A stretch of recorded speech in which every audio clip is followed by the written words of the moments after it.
যারা অনিদ্রা বা ইনসমনিয়ার সমস্যায় ভুগছেন, তা সে যত পুরনো সমস্যাই হোক না কেন, কয়েকটা জিনিস সামান্য রদবদল করলে বিনা ওষুধেই নিশ্চিত ফল পাবেন।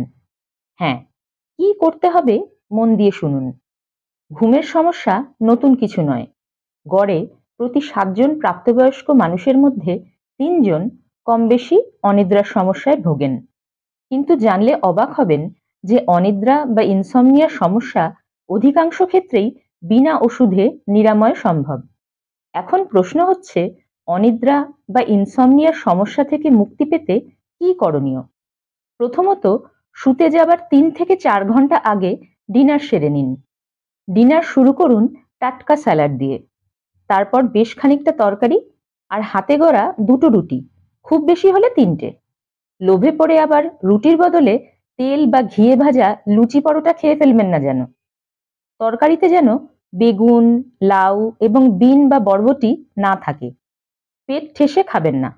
ধীরে খান, বাবু হয়ে বসে খান, ভালো করে চিবিয়ে খান। এবং ডিনারে ভাত, ডাল ও দুধ থেকে তৈরি হওয়া যে কোনো খাবার, যেমন ঘি, মাখন, দই, মিষ্টি ইত্যাদি অ্যাভয়েড করুন। আর হ্যাঁ, ডিনারের সাথে বা পরে চা, কফি, সফট ড্রিঙ্ক খাবেন না। দ্বিতীয়ত, ডিনারের 35-40 মিনিট পরে 1 গ্লাস প্রায় 200 ml মতো ঈষদুষ্ণ জল খান। বসে খান এবং ধীরে খান। তৃতীয়ত, শুতে যাওয়ার ঘণ্টাখানেক আগে খানিক পায়চারি করুন এবং তারপরে ঈষদুষ্ণ জলে স্নান করুন। কোনোদিন ইচ্ছে বা সম্ভব না হলে ঈষদুষ্ণ জলে হাত পা ভালো করে ধুয়ে নিন।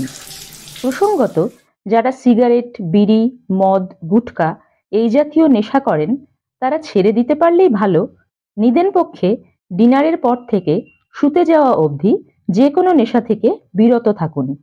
সর্বোপরি, ঘুমোতে যাওয়ার আগে টেলিভিশন বা মোবাইল দেখবেন না। খুব প্রয়োজন না হলে ফোনে কথাও বলবেন না।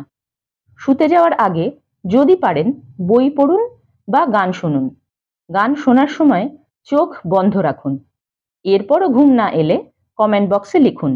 চাইলে হোয়াটসঅ্যাপ বা ইমেলও করতে পারেন।